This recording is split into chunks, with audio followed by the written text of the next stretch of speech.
Season 2 is almost here, and let's just say this is not the patch most people think it is. On the surface, it looks like a few balance changes and shiny new rewards. But beneath the surface, Blizzard is quietly changing how the game is played, and even where you play it. And most players are going to walk into the season completely unprepared. So today, we're breaking down the 5 things you absolutely need to know before Season 2 drops. Some of these will make your life easier, but others will proc a few angry comments. So stick around for everything you need to get ahead in Season 2, starting with the return of a map that PvPers have been arguing about for 2 decades.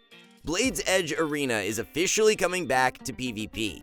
Now, for newer players who never got to suffer through it, let us explain why this is such a big deal. Blade's Edge was quietly removed back in October of 2023, largely because of technical issues. Things like disconnect bugs, and pets glitching out on the Z-axis in ways that could straight up decide games. But here's the thing, outside of Ring of Valor, which was permanently disabled all the way back at the end of Cataclysm, Blade's Edge was the single most infamous map in the game, and it wasn't just the bugs. You see, for the longest time, it had the most intense Z-axis of any arena, which means any spec with a knockback could basically hold the entire lobby hostage, knocking players off the bridge, which worked extremely well against Melee, who could do nothing about it, especially in earlier expansions where mobility was a limited resource. Pair that with weird line of sight from all the sharp corners and steel ramps, and you've got a map that some players adore and others want deleted from the game for a second time. Love it or hate it, it's coming back, possibly even for good.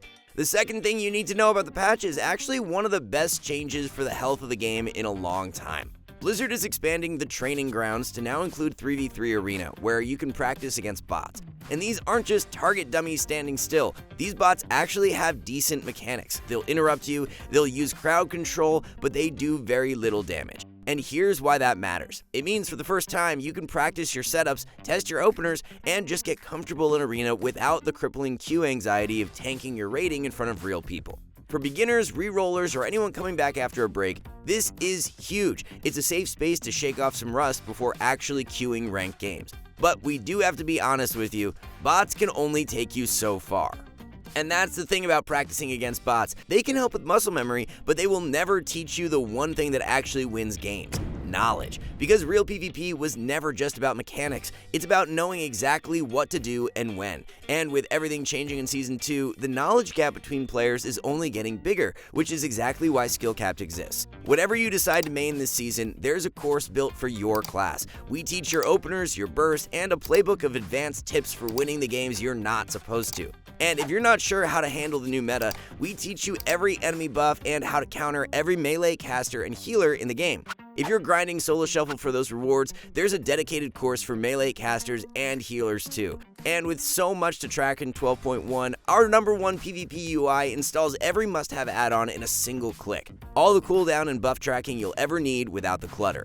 Our new Arena Coach also becomes your personal 24/7 mentor, recording every game and handing you a detailed report of the exact mistakes that are losing you games. So if you're serious about climbing in Season 2, this is exactly what you're looking for. There's a reason over 500,000 players have trusted Skill-Capped for over 10 years, with courses rated 5 stars across the board. Unlock all of it for as little as $7.99 a month completely risk-free. You will gain rating or you get every penny back. No questions asked, just use the discount link below. For now, back to the video.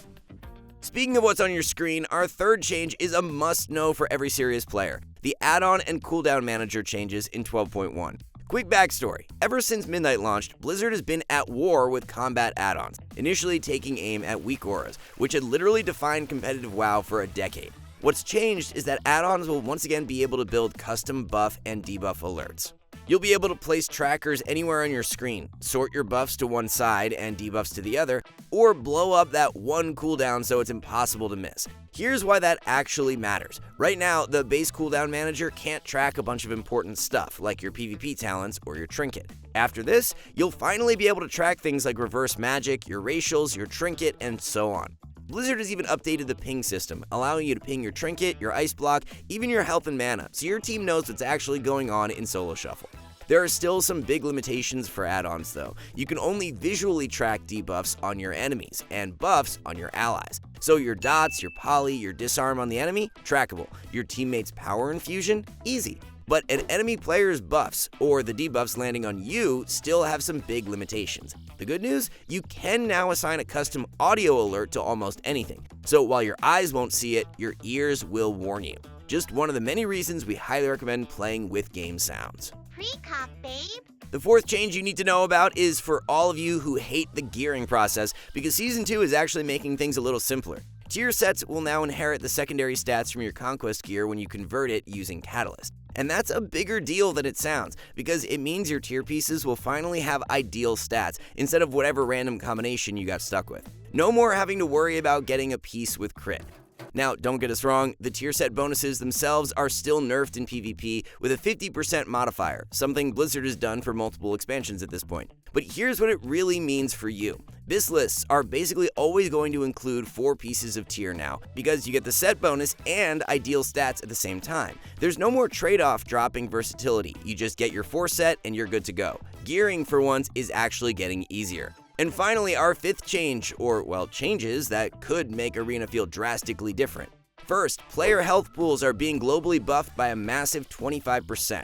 Now, there is a small catch here. The Gladiator's Distinction Trinket bonus is giving 5% less stamina to compensate. But even with that, make no mistake, health pools are getting significantly bigger. At the same time, a bunch of burst cooldowns are being nerfed slightly, and with better gear, item level increases are giving everyone more versatility. Meanwhile, the diminishing returns timer on crowd control is being increased by a full 4 seconds. And finally, healing is getting stronger for some specs, especially hybrid DPS. So what does all of that actually mean? Well, put it all together, and the meta could potentially slow down. More health, weaker burst, more versatility, and less frequent CC chains. It all points in one direction. For a few expansions now, this game has been defined by swifty one-shots and people getting evaporated in a single stun. But in Season 2, that might finally change. Control is still going to matter, of course, but attrition, grinding your opponent down over a long game, might just be king. Now, will it actually play out that way? Only time will tell, and we've been burned by slower meta promises before. But at least on paper, this could be a massive shift in pacing.